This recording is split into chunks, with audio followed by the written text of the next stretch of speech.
कुछ भी कोई कॉम्प्लेक्स प्रॉब्लम आती है कि कोई भी जिसमें I have to think a lot, क्योंकि और अभी इतनी सारी मतलब everything is so convenient to us.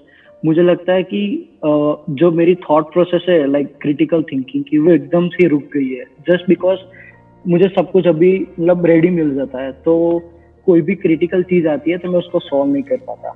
I always seek advice from someone, और कोई भी अगर एडवाइस देता है तो वो अपने एक स्टैंड पॉइंट से देता है and I always take that for granted.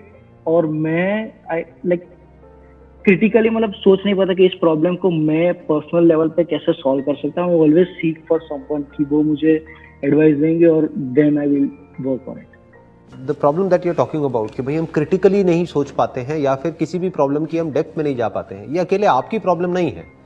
जो आपकी जनरेशन है ना, ये मतलब you must be around 22, 23 if I am not right, 21 right. हाँ, तो ये जो एज ग्रुप है ना, ये जो 20-22 साल की एज ग्रुप है, इस एज ग्रुप में बहुत लोगों को ये प्रॉब्लम आ रही है कि मतलब माइंड एक जगह पे टिकता ही नहीं है।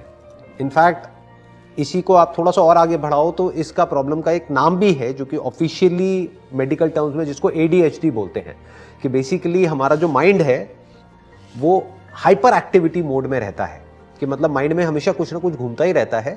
और अगर हमको अपने माइंड को एक जगह पे टिकाना हो, लगाना हो, तो वो हो नहीं पाता है। ऐसा ही है ना प्रॉब्लम कि हमारा जो अटेंशन स्पैन है वो बहुत ही कम हो गया है। और अगर कोई मोबाइल पे कुछ ऐसा चल रहा है जो आपकी अटेंशन को ग्रैब कर ले, तब तो कोई दिक्कत नहीं है, that is like more of a passive approach.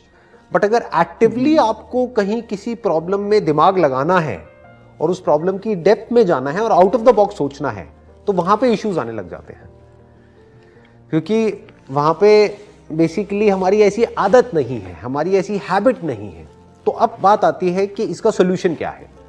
आप क्या करो, अपने आप को किसी चैलेंजिंग एनवायरनमेंट में डाल दो जहां पर कि आपके पास में कोई ऑप्शन ना हो, बट आपको हर कदम पे दिमाग लगाना ही पड़े। For example, you can go on a track.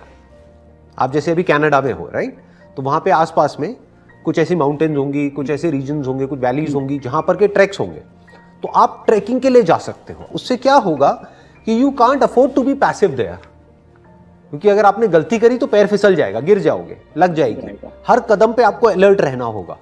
तो इससे क्या है, आपकी प्रैक्टिस होगी इस मूवमेंट में पूरी तरह से रहने की। वो जो आप प्रॉब्लम जो आप बता रहे हो ना, उस प्रॉब्लम की जड़ क्या है कि हमारा जो माइंड है वो इस मूवमेंट में नहीं रहता है, वो पास्ट में और फ्यूचर में भागता रहता है। अगर कुछ हमको ऐसा मिल जाए जो कि हमारी अटेंशन को ग्रैब कर ले, तब तो दिक्कत ही नहीं है, that is more like passive. But actively हम अपने माइंड को यूज नहीं कर पाते हैं कि एक जगह पे टिका करके रख पाए कई घंटों तक या कई दिनों तक एक प्रॉब्लम के साथ में ठहर पाए। तभी तो उसकी डेप्थ में जाएंगे, तभी तो हम क्रिटिकली सोचेंगे, तभी तो उसके अंदर से हम सोल्यूशन निकालेंगे। सो आप क्या कर सकते हो, इस तरह की कुछ चैलेंजिंग चीजों में आप इन्वॉल्व हो सकते हो। जैसे कि एक मैंने आपको बताया trekking, another could be sports. Sports is also very very good for activating the parts of your brain जो कि अभी प्रॉपरली यूज नहीं हो रहे हैं। और कुछ नहीं तो एज सिंपल एज दैट, मैं आपको एक और आइडिया देता हूं। कोई बुक है, मान लो आपने कोई बुक पढ़ी, तो उस बुक की आप एक समरी बना करके यूट्यूब पे अपलोड कर सकते हो। अब आपका सवाल होगा कि इससे क्या फायदा होगा, कौन देखेगा, कौन नहीं देखेगा। That is not important. Important is कि आप एटलीस्ट कुछ एक्टिवली कर रहे हो। वो यूट्यूब चैनल ग्रो होगा या नहीं होगा, आई डोंट नो, वो किसी को नहीं पता। हो सकता है हो जाए, बट मैं क्या कह रहा हूं कि एटलीस्ट एक बुक को जब आप पढ़ोगे और उसको आप क्रिटिकली एनालाइज करोगे, उस बुक को कंडेंस करके उसकी एक समरी बनाओगे। मतलब मान लो वो बुक जो कि एक्चुअल में अगर उसको ऑडियो बुक में कन्वर्ट किया जाए वो 4 घंटे की है, उसको आप 5 मिनट की समरी में कन्वर्ट कर रहे हो, तो आपको दिमाग लगाना पड़ेगा ना, आपको लिखना पड़ेगा, आपको सोचना पड़ेगा, फिर आपको ये दिमाग लगाना पड़ेगा अच्छा 5 मिनट में मैं इसको कैसे बोलूं। तो एक पूरा का पूरा एक कॉम्प्रिहेंसिव एक एक्शन प्लान बन रहा है। तो जब आप इस तरह से कुछ चीजें करोगे, और हो सकता है वो करने में आपको मजा आने लग जाए। करना कुछ भी नहीं है, फ्री का चैनल है, वो आपने बनाया, अपना वहां पे अपलोड किया, और आप तो वैसे ही कनाडा में बैठे हो, तो अगर उस बुक की समरी को लोग देखने लग गए और सुनने लग गए, तो होगा क्या कि आपको डॉलर्स में पैसा आएगा ना, राइट? और कुछ नहीं तो आपकी जो क्रिटिकल जो थिंकिंग है ना, वो डेवलप होगी ability. So what I am saying is do something in which you can't afford to be passive. हमारे अंदर से ही एनर्जी निकलती चली जाए और उसके रुकने का कोई तरीका ना हो। जैसे एक है, अगर मैं एग्जांपल से बताऊं, ये लाइट्स हैं यहाँ पर, इन सबके स्विच है, स्विच किसी ने ऑन कर दिया, ऑफ कर दिया, ये स्विच किसके हाथ में है? दुनिया के हाथ में है। और मजे की बात क्या है, यहाँ पे एक लाइट का एक स्विच होता है, अगर आप उस लाइट की तरह हो तो आपके 100 स्विच हैं या 1000 स्विच हैं, जितने रिलेटिव्स हैं सबके हाथ में स्विच है। किसी ने भी एक स्विच दबाया, ऑफ हो गए, फिर ऑन होने के लिए क्या करते हो? मेरी वीडियोस देखते हो। सर कुछ ऐसा कर दो कि मजा आ जाए, अंदर तक सुरसुरी छूटे हमारे अंदर, तन बदन में। हाँ,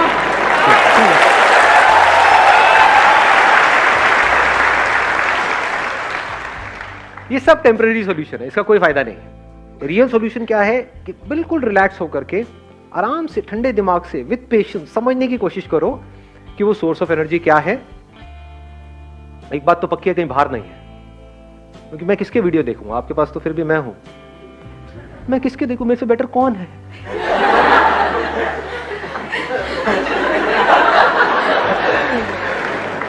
मेरा जो सोर्स है वो बाहर नहीं है, ये बात तो पक्की है। तो सोर्स अंदर ही है, और अगर वो सोर्स हमको समझ आ जाए तो फिर क्या फर्क होगा? एक तो है कि हम एक ऐसी लाइट बने जिसके अनलिमिटेड स्विचेस हैं और वो दुनिया के हाथ में है। ऑफ हो गए, फिर वापस से थोड़ी देर में ऑन हो गए, फिर ऑफ हो गए, फिर ऑन हो गए। एक तो ये तरीका है जीने का। एक है जस्ट लाइक सन, उसका कोई स्विच है क्या? उसको ऑफ करने का कोई तरीका है? कोई तरीका नहीं है। अब आपको एक बहुत मजेदार बात बताऊंगा, जो I am not too sure आप कितना उसको डीपली समझ पाओगे, बट हो सके तो समझने की कोशिश करना। आपको सूरज बनना नहीं है, आप सब सूरज ही हो। मतलब आप में, मुझ में और दुनिया के किसी भी इंसान में कोई फर्क नहीं है, रत्ती भर भी। और ये आप मेरी आंखों में देख सकते हो कि मैं सच बोल रहा हूं या is it just a pep talk?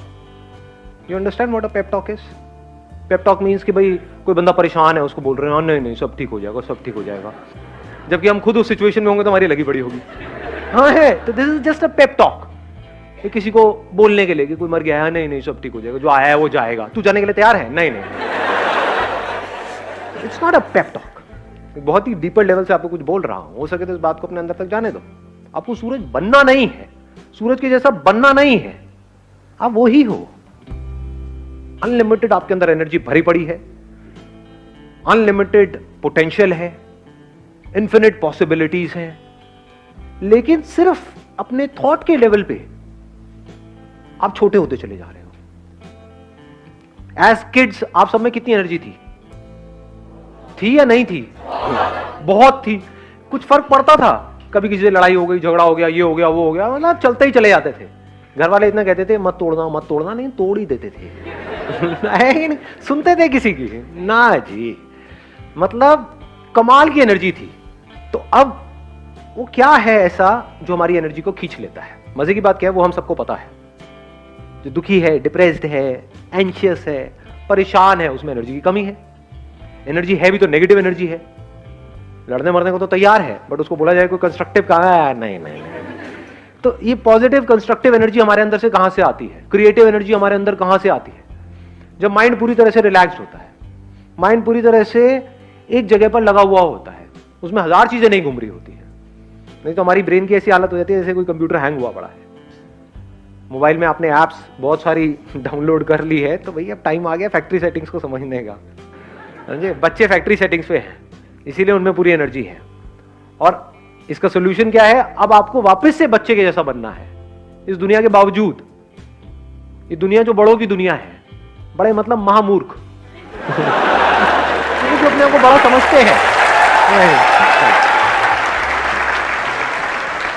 शरीर बड़ा हो गया है, ऐसे भी चारों तरफ से फैले पड़े हैं। मैच्योरिटी लेवल 0 है। बच्चों में फिर भी मैच्योरिटी होती है। बच्चों को पता है कि कहीं कुछ इंटरेस्टिंग हो रहा है तो हाँ फिर भी सुन लो, समझ लो, ये कर लो। बड़ों में ढेले की नहीं। तो real maturity is when we are eager to learn, when we are open to learn. पूरी तरह से हम अलर्ट हैं, अवेयर है हर मूवमेंट में, कुछ नया सीखने के लिए, कुछ नया करने के लिए। अब रुक जाओ, अब बीच में मत बोलना। सुन रहे हो मैं क्या कह रहा हूँ? सुनना इज इंपॉर्टेंट, बोलना इज नॉट इंपॉर्टेंट। आपके अगर 1000 क्वेश्चंस हैं, अगर उन सबके भी मैंने जवाब दे दिया ना, हर एक के 1000, लाखों नए क्वेश्चंस खड़े हो जाएंगे। समझने की कोशिश करूँ कहाँ से क्या बोल रहा हूँ। जब भी हम परेशान होते हैं हमारी एनर्जी कम होती है, जब हम परेशान नहीं होते हमारी एनर्जी अच्छी होती है, कमाल की होती है। तो अब देखो हम दुखी क्यों होते हैं? It is so simple. Number 1, हमको जो चीजें चाहिए सरवाइव करने के लिए और वो हमारे पास में नहीं होती है तो हम दुखी होते हैं। वो चीजें कहां से आती है? पैसे से। तो पैसे की वजह से हम दुखी होते हैं? डेफिनेटली होते हैं। कभी ये मत कह देना कि नहीं होते हैं। फंस जाओगे, उल्टे सीधे चक्रों में पड़ जाओगे, उल्टे सीधे बाबाओं के पास जाकर के धक्के खाओगे, उल्टी सीधे तरह की मेडिटेशंस करोगे। मेरा माइंड स्टेबल क्यों नहीं रहता है? भैया तेरी जेब में पैसा नहीं है, पहले पैसा कमा जाएगा। इट इज सो ऑब्वियस, समझ गए? तो सबसे पहला स्टेप क्या है? आपके पास एटलीस्ट इतना पैसा होना चाहिए कि आपको अपने सर्वाइवल की टेंशन ना हो। इसमें कौन आपको बताएगा? मैं बताऊंगा? कोई और बताएगा? वो आपको खुद ही फिगर आउट करना है कि आपकी जो पर्सनालिटी है उसके हिसाब से क्या आप कर सकते हो जहां से एटलीस्ट आप फाइनेंशियली इंडिपेंडेंट हो जाओ। This is one. दूसरा, हम दुखी कब होते हैं? जब हम जितना कमा रहे होते हैं उससे ज्यादा हमारे खर्चे होते हैं।